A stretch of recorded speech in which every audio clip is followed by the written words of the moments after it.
Hello hello, good evening बच्चों, कैसे हो आप। वेलकम टू कॉन्फ्रेंस वाला। आज हम जो टॉपिक पढ़ रहे हैं, एक शॉर्ट टॉपिक है जिसका नाम है कॉम्बिनेशन ऑफ रेजिस्टेंस। हम रेजिस्टेंस को किस किस तरीके से सर्किट के अंदर कनेक्ट कर सकते हैं। तो जनरली हमारे पास दो कॉम्बिनेशंस होते हैं। पहला कौन सा है, सीरीज कॉम्बिनेशन, और सेकंड जो होता है वो होता है पैरेलल कॉम्बिनेशन। ध्यान से सुनिएगा मेरी बात। जो सीरीज कॉम्बिनेशन है उसके अंदर जितने भी रेजिस्टेंस हमारे पास होंगे उन सभी में करंट क्या रहेगा, सेम। ध्यान रखना, सीरीज कॉम्बिनेशन में क्या रहेगा, करंट जो रहेगा वो क्या रहेगा, सेम रहेगा। अगर मैं आपको एक सर्किट डायग्राम बना के दिखाता हूं, सपोज दैट हमारे पास दो रेजिस्टेंस है, एक R1 रेजिस्टेंस है, सेकंड हमारे पास है R2 रेजिस्टेंस। हमने इनको एक बैटरी से कनेक्ट कर दिया है जिसका वोल्टेज V है, ये हमारे पास की है। सर्किट कंप्लीट है। अभी इसमें से क्या फ्लो हो रहा है, करंट का फ्लो हो रहा है।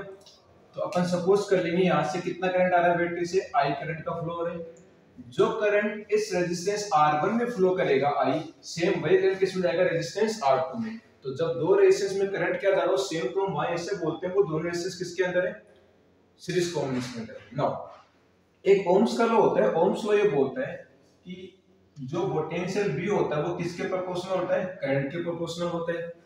यहां से तो प्रोपोर्शनल का साइन हटाओगे तो क्या आता है, कांस्टेंट। इसको अपन क्या बोलते हैं, R बोलते हैं। R क्या होता है, हमारा सर्किट का रेजिस्टेंस या वायर का रेजिस्टेंस। तो यहाँ पे रेजिस्टेंस है, यहाँ पे करंट है। इस रेजिस्टेंस में कुछ ना कुछ करंट फ्लो करेगा, तो इसके क्रॉस कुछ ना कुछ वोल्टेज आएगा। हम उसको कितना वोल्टेज मान लेते हैं, मैं मान लेता हूँ उसको, इस पे वोल्टेज आया V1 और R2 पे कितना मान लेता हूँ मैं, V2। तो सुनिएगा ध्यान से, जो ये वोल्टेज आएगा V, वो इन दोनों वोल्टेज का सम होता है। No, battery does not feel की बैटरी को मतलब नहीं है कि सर्किट में कितने रेजिस्टेंस है। वो ये देखता है कि सर्किट में सिर्फ एक रेजिस्टेंस है। एक रेजिस्टेंस कैसे, वो इन जितने भी रेजिस्टेंस आपके सीरीज में हो या पैरेलल में हो, बैटरी को उनसे कोई फर्क नहीं पड़ता है। बैटरी को सिर्फ एक रेजिस्टेंस चाहिए। फॉर एग्जांपल, मगर आपको ये सर्किट डायग्राम कुछ ऐसा बना के दिखा दूंगा, यहां से सुनिएगा जैसे कि हम इन दोनों रेजिस्टेंस को हटा के एक रेजिस्टेंस लगाएंगे। ये रहा, इसको मैंने किससे कनेक्ट कर दिया, सेम बैटरी से। इन सभी का जो इक्विवेलेंट आएगा, जो भी एक अलग से रेजिस्टेंस आएगा, जो सबकी वैल्यू का सम होगा, जो भी है उसको अपने मान लो R नेट। वोल्टेज कितना है V, करंट कितना आ रहा है, I करंट आ रहा है। नो, मैंने क्या बोला, बैटरी को इंडिविजुअल रेजिस्टेंस से कोई फर्क नहीं पड़ता, उसको एक रेजिस्टेंस चाहिए इन सभी का। हमने क्या मान लिया, R नेट। अब आप क्या बोलोगे, अभी मैंने बताया कि जो नेट पोटेंशियल है, जो इस बैटरी का पोटेंशियल V है, वो किसके बराबर होगा, V1 प्लस V2, या फिर पोटेंशियल ड्रॉप अक्रॉस इस रेजिस्टेंस। तो मैं लिखूंगा यहाँ पे V is equal to V1 plus V2। अब हम यहाँ पे क्या लगाएंगे, ओम्स लॉ लगाएंगे। क्या लगाओगे, ओम्स लॉ। तो ओम्स लॉ के अकॉर्डिंग जो V1 पोटेंशियल है वो कितना आएगा, इसमें करंट कितना जाएगा, I जाएगा, I multiply by R1 plus में जो ये हमारा V2 है, जो पोटेंशियल ड्रॉप है किस पे, रेजिस्टेंस R2 पे, वो कितना आएगा, I मल्टीप्लाई बाई R2। अब ये जो पोटेंशियल ये किसका, बैटरी का, ये कितना आएगा, ये आएगा I मल्टीप्लाई बाई इन सभी का जो रेजिस्टेंस है नेट, वो कितना है, R नेट। तो इसको लिख दो I multiply by R net. आपको मैथ आती है, इसमें क्या इक्वेशन में क्या कॉमन आ रहा है, I कॉमन आ रहा है, तो कितना बच गया ऐसे, R1 प्लस R2। ठीक है, दोनों साइड I कैंसिल आउट हो जाएगा, तो R नेट कितना आ गया, R1 प्लस R2। इसका मतलब क्या हुआ, अगर दो रेजिस्टेंस किसमें, सीरीज में, दो रेजिस्टेंस किसमें, सीरीज में, और हमें उनका एक इक्विवेलेंट रेजिस्टेंस चाहिए, तो हम क्या करेंगे, उन दोनों को जस्ट सम कर देंगे। ये R1 प्लस क्या आ गया, R2। सपोज दैट आपके पास यहाँ पे एक और रेजिस्टेंस होता है R3, तो उस केस में अपन क्या करते हैं, यहाँ पे प्लस में क्या आ जाएगा, R3 आ जाएगा। ये कौन सा कॉम्बिनेशन, सीरीज कॉम्बिनेशन। सबसे इंपॉर्टेंट बात इसमें ध्यान रखना, सीरीज में क्या सेम रहता है, current across each resistance, current across each resistance is same.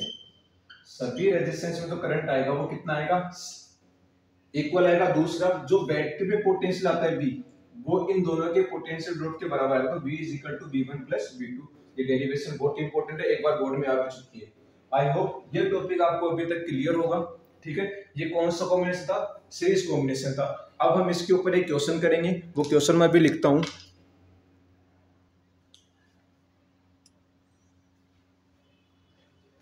Now you have this question, आपके पास एक क्वेश्चन है जिसमें क्या लिखा है मैंने, आपके पास दो रेजिस्टेंस है, एक 2 ओम का एक 4 ओम का।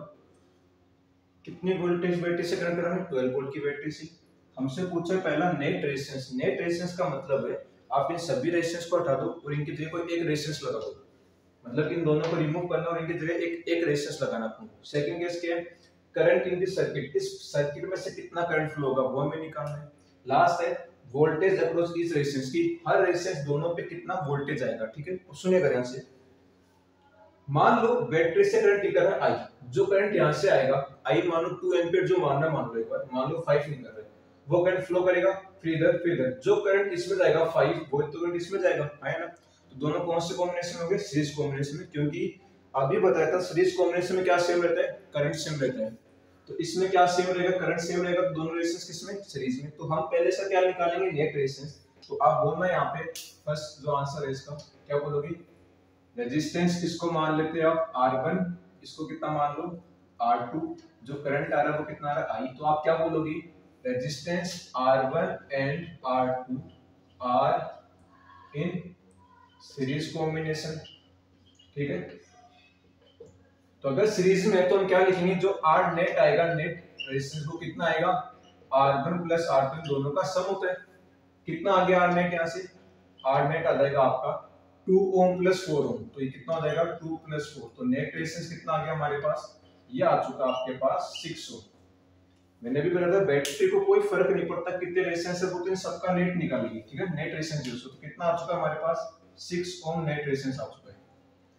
सेकंड केस में हमसे क्या पूछा? करंट इन द सर्किट, तो सेकंड लिखिएगा, मान लो let current in the circuit, कितना मान लेंगे अपन? आई मान लेंगे।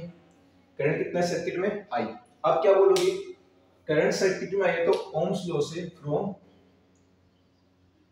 ओम्स लॉ हम बोलेंगे जो V आएगा, वोल्टेज जो आता है वो क्या होता है?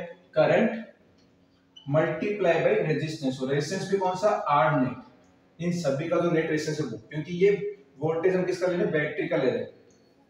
V कितना है हमारे पास? इस केस में 12 दे रखा है। आई हमें फाइंड करना है, R नेट कितना आ गया? 6, तो यहां से I कितना आ गया? 12 डिवाइड बाय 6, 12 डिवाइड बाय 6, तो करंट कितना आ गया हमारे पास? 2 एम्पियर करंट फ्लो कर रहा है इस सर्किट से। ओके, क्या बोला मैंने? इस सर्किट से हमारा कितना करंट फ्लो करेगा? 2 एम्पियर। अब जो 2 एम्पियर जा रहा है वो दोनों रेजिस्टेंस में फ्लो करेगा। ठीक है, तो थर्ड केस हमारा वो क्या है? वोल्टेज अक्रॉस ईच रेजिस्टेंस, वो देखो कैसे निकालेंगे, ध्यान से सुनिएगा। थर्ड केस जो है हमारा वोल्टेज अक्रॉस ईच रेजिस्टेंस, तो मैं मान लेता हूं voltage across R1, voltage across resistance, कौन सा रेजिस्टेंस माना मैंने? R1। कितना आएगा? V1 मान लेते हैं इज इक्वल टू करंट कितना जाएगा? जो बैटरी से करंट आ रहा है वो इसमें आएगा, तो I multiply by R1, resistance का R1, तो V1 कितना आ गया? V1 आ चुका आपका, I है 2 मल्टीप्लाई बाई R1 कितना है हमारा?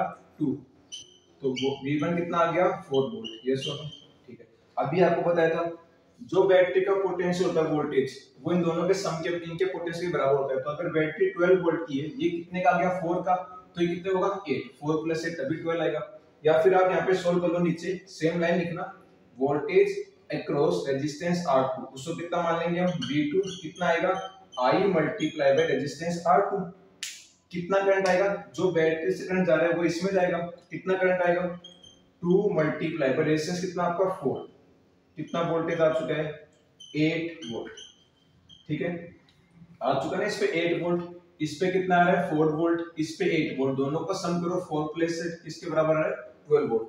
ये एक क्वेश्चन था जो हमारे बोर्ड में आ चुका है, राजस्थान बोर्ड में, बहुत इजी क्वेश्चन है, वापस सुन लो एक बार के लिए।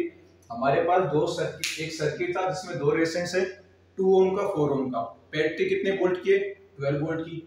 हमसे फर्स्ट क्वेश्चन में पूछा था, फर्स्ट पार्ट में, फाइंड द नेट रेजिस्टेंस, कि आप इस सर्किट का नेट रेजिस्टेंस निकालो, इन दोनों को हटा दो, इनकी जगह एक रेजिस्टेंस लगाओ। तो हमने ये बोला जो करंट इसमें जाएगा सेम वही करंट इसमें जाएगा, तो दोनों को इस कॉम्बिनेशन में हो गए सीरीज में।